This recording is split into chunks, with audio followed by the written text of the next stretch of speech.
Hey guys, Venti here at Sensors Tech Forum, and I'm gonna take you through the removal process of this nasty unwanted software. Now this video is gonna be composed of two parts: automatic removal for the first part, and then I'm gonna take you through how a manual removal would be done.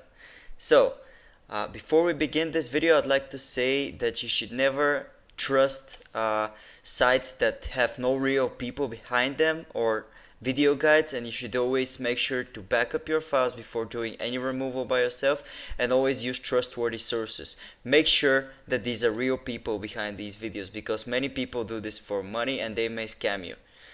Now for the automatic removal, we're going to use the help and the power of an advanced anti-malware software. To download it, open your video's description and click on the description link. It's gonna take you to our tailor-made removal guide for this specific thread. Now, then go ahead and click on the download button, which is gonna take you to the download page. It should start automatically, and when it does, simply open the installer. The installer is rather simple. All you have to do is choose your language, and then you're gonna have to click on OK, and then all you have to do is click on continue, then agree with the policy and click on install. When the install is finished, the scan should start immediately. All you have to do is click on finish and wait for the scan to complete. It's gonna detect any cookies, malware, adware, objects that are tracking you, and so on and so forth. When the scan is done, it's gonna show you the detected items. All you have to do is mark them with your mouse and remove it. Now this is very convenient and a fast method to do it. It's as easy as that, guys. Okay, so let's get on with the manual removal process. Now for manual removal, first I'm going to show you how you can uninstall this thread in case it's installed on your computer as a program. You're going to have to type appwiz.cpl in your run window, and you can open it by typing Windows button plus the key R. When you do that, it's going to take you to programs and features. All you have to do is locate the suspicious program, mark it with your mouse, and then click on uninstall.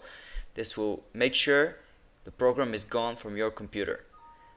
And when the program is uninstalled, all you have to do is clear up your web browsers. Now I'm going to take you through most of the browsers. For Google Chrome, you're going to have to open Chrome, and in your address bar type Chrome/settings and then clear browser data.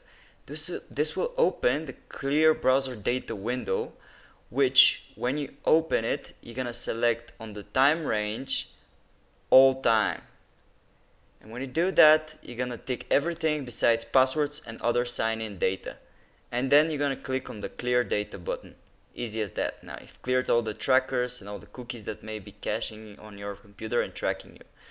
To clear any malicious extensions, you're gonna click on the three dots on the top right, more tools, and then extensions.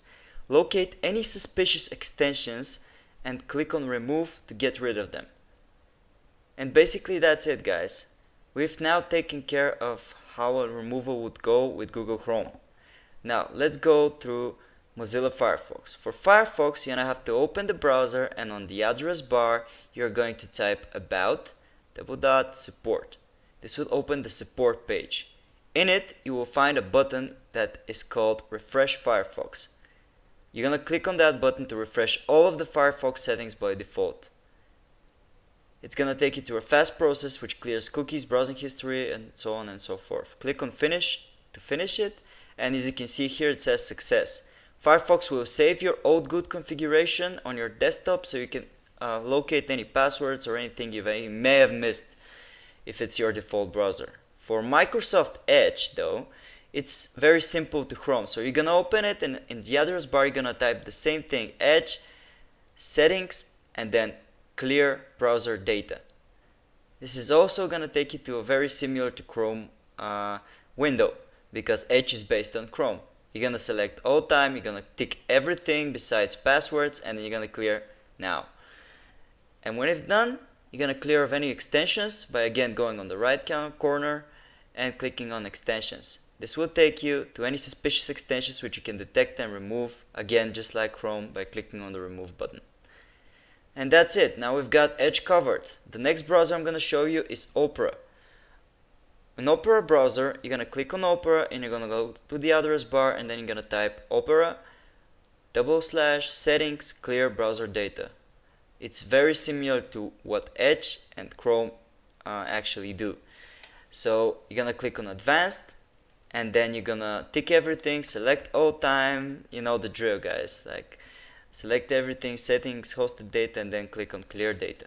And basically that's it for the browsers. So with this, hopefully you should have get rid of this nasty adware threat. Thanks for watching, guys. We hope this video helped you. We appreciate if you'd subscribe, comment. We respond fast to any comments, so make sure to ask us any questions if anything is not clear. Thanks for watching, guys.